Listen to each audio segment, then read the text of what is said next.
Sekarang saya bayangno. Contoh malih Abu Yazid Al-Bustami. Ada ayat wasiqal ladzina taqaw rabbahum minal jannati sumara. Sampeyan ngomong takwa itu digiring mlebu swarga. Digiring ku ya digiring. Siqa maknane napa? Digiring. Abu Yazid nangis. Ya Allah, cek celakane wong iku. Wong kok digiring. Padahal digiring mlebu swarga. Muridnya malah bingung. Piye karepe guru kuwi? Wong digiring swarga kok malah di iku nang jare Abu Yazid iku nang ndi wae wong mlebu swarga kok cek digiring. Sesuai muridnya takok. Lah maksudnya jenengan sepundi? Pas iku aku pinggir pangeran dadi aku ora perlu digiring. Maksudnya kelayaban ning ndi wae mlebu swarga kok cek digoleki perlu napa? Digiring. Ternyata Abu Yazid punya dasar, yaitu tadi innal muttaqina fi jannati wa nahar fi maq'ati sidqin 'inda malikin muqtadir. Saat itu orang-orang dekat Allah wis jejer pangeran dadi ra perlu digiring. Piye jajal. Itu orang-orang yang spesial dalam memahami apa? Quran. Lha iku sing dimaksud wa yaqulul asyhadu haula'il ladzina kadzabu ala rabbihim. Ketika orang dihisab itu para nabi dan para wali posisinya jejer pangeran, posisinya jadi syahid, jadi saksi.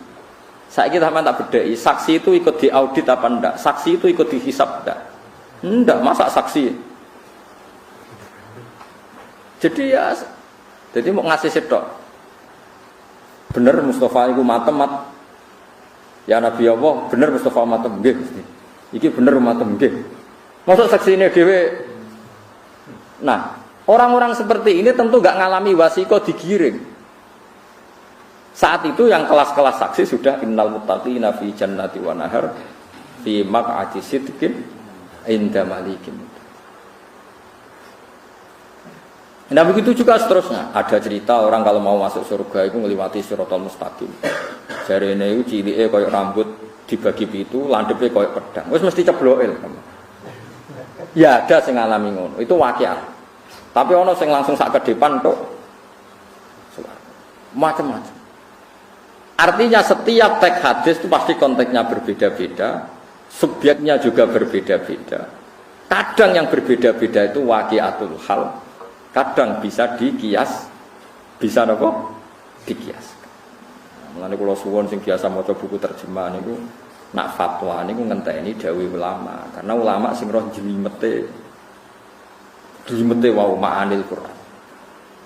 Jadi kowe aja mentang-mentang, "Oh ini ayatnya jelas, maknanya demikian." Jelas mbahmu, jelas-jelas piye. Karena kita yang baca banyak. Pasti perbandingannya seperti itu. Niku dawuh Ibnu Abbas tengene itqan ana faslun fi muhimi ikhtilafil Quran.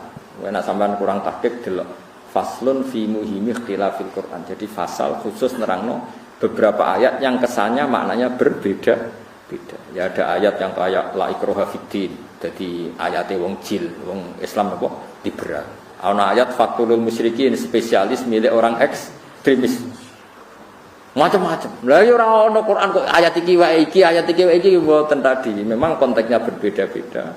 Subjeknya juga berbeda-beda. Kita mentahmilkan juga dalam konteks yang berbeda-beda. Tapi masalahnya kita tidak cukup punya energi untuk tahu maknanya itu beda-beda. Itu kak tunggale ngeten. Wong angger mati mesti petuki mungkar nakir, terus ditakoki marbuka man nabiuka. Sinten Mbah Yai? Sapa wonge?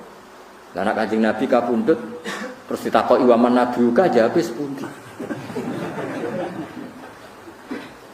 Mestinya itu kan ya kita tahu kan enggak mungkin pertanyaan itu untuk Rasulullah. Karena tidak hanya Rasulullah, orang-orang yang takwa siapapun ketika mati adalah wa absyiru bil jannatil lati kuntum tu'adun. Tatanazzalu alaihimul malaikatu alla takhafu wa la tahzanu. Pasti malaikat datang dan menyambut kamu enggak boleh susah, kamu enggak boleh. Lah nek ora oleh susah ngomong karena kire gawa godo kan kacau. Mulane ning dunia kewalian niku masyhur. Dadi marbuka nek Imam Sibawayh ditakoki marbuka iku mungkar nakir takoki iku mane iku mausul ta istifham. Malaikat mungkar nakir atau apal alfiyah bingung ngopo. Itu jek apik Imam Sibawayh jek sopan. Paling parah Rabi'ah Adawiyah. Rabi'ah Adawiyah iku sak urip-uripe kok kangen pangeran. Sampai saking senenge pangeran itu kenapa engkau ya Allah Tuhannya orang banyak. Dia kecewa punya kekasih yang milik orang banyak. Ya Allah, kenapa engkau milik orang banyak? Sanggup senengin pengiran. Sak urip-uripe mau ambek pengiran tok. Semua nang pol ambek pengiran.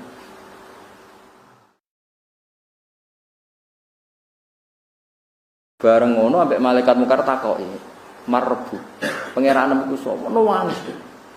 Ya Allah, bukankah zat engkau zat paling jelas? Siapapun harus tahu kalau engkau itu Tuhan. Niki kaulane jenengan takok jenengan sinten. Nangis. Ora bingung karena ngadepi.